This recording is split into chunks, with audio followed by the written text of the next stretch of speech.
Құранда айтады, еске салыңдар, еске салуда мұсылмандарға пайда бар дейді. Қайбір жиында егер Алланың аты еске алынса, сол жиынға Алла Тағала береке береді. Мынау ораза айларыңыз құтты болсын, мұбарак болсын. Бұлай енді береке әкелетін ай, балалар қабыл болатын ай, сауаптар еселенетін ай. Мен бір қатты бір әсер берген осы жол бір отырыста болып, мынау Бұқар Жырау мешітінің бас имамы, өзіміздің бауырымыз Аман бол деген имам бір оқиға айтып берді. Сонда бір аста отырым дейді, бір адам қайтыс болды дейді. Сосын сол асты басқарып отырған кезде бір өзбек жігіт дейді, Өзбекстаннан келген. Өзбекстанның жігіті мен сөз сөйлейін деп сөз алып дейді. Сонда жаңағы жігіт өзбекше айтты дейді. Бірақ мен соның сөзін айтқандарын түсініп отырмын дейді. Сонда Ресейде жүргенбіз дейді, үлкен машина бар ғой, фура. Соны жүргіземін дейді, жаңа өзбек жігіт айтады. Сосын қазақ жігіт бір екі доңғалақ алды дейді, жаңа доңғалақ алды дейді. Сосын мен айттым дейді, маған бір доңғалақ берші, екеуміз таныстық дейді, қарағандының көп шықты.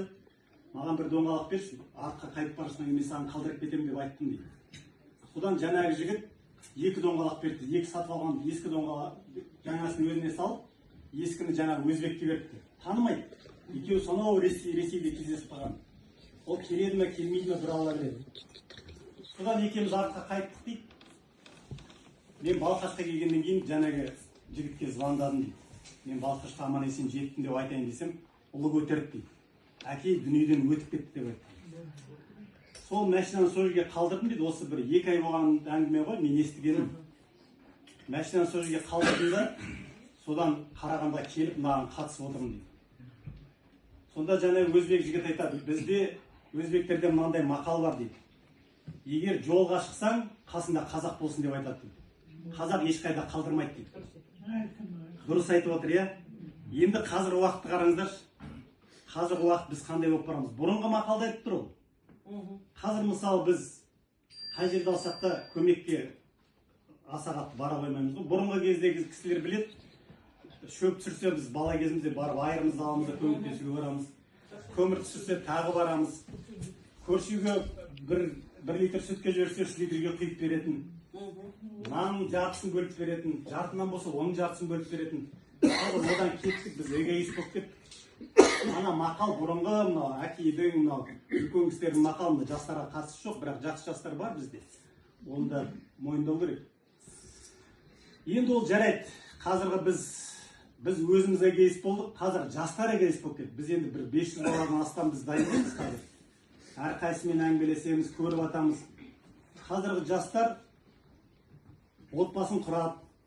Анау эгоист, мынау эгоист бізге білінбеуі мүмкін мына ауылда, бірақ жаңағы ажырасқан деген өте көп болып жатыр. Анау Инстаграмнан көреді, ананың жақсы өмір сүріп жатқанын, мынаны көреді, екі бөлек өмір сүріп жатыр. Енді бұның қазір енді ораза айы ғой, бұның да түзейтін жолы бар ғой.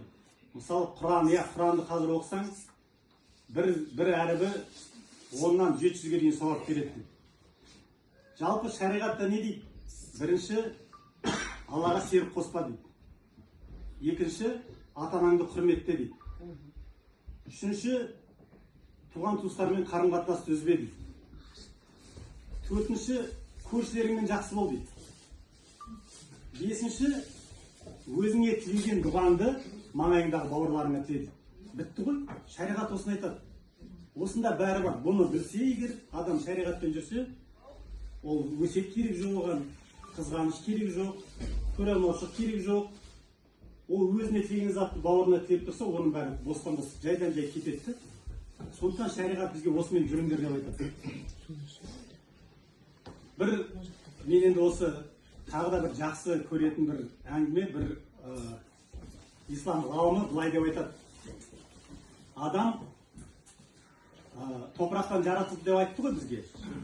Сондықтан топырақ біздің адамның бойында бүкіл Менделеев таблицадағы металдардан железо болсын, магний болсын, кальций болсын, медь болсын, бүкіл зат біздің құрамымызда бар денемізде. Енді адам өлгеннен кейін біз қайра топыраққа айналамыз. Сонда жаңағы топырақты жинаған кезде бір сіріңкенің коробына да жетпейді екен жаңағы топырақ. Мынандай болып жүрген жаңағы 90-100 килограммдық, 80 килограммдық адамдардан бір коробкаға жетпейтін топырақ шығады екен. Енді жаңағы бүкіл менделеев таблицадағы элементтер біздің денемізде бар ғой. Сонымен қазір бір телефон шығарам десе соған да жетпейді екен. Ол нені айтады? Біз қазір осы өмірде бағамыз бар да, өлсек телефонды да төмен болып қаламыз. Сондықтан осы өмірде бір-бірімізді құрметтеп, бір-бірімізге қол ұшымызды беріп, бір-бірімізді қолдап, бағалап өтуіміз керек. Осы ораза айында жалпы жақсылыққа шақыру керек. Сол қоғамнан болу керек. Жамандықтан тыйып, жақсылыққа шақыратын несінде басында болуымыз керек. Сондықтан құрметті ауылдастар, қысқаша осы бір еске салу, осы айда сауаптарыңызды еселеп алыңыздар.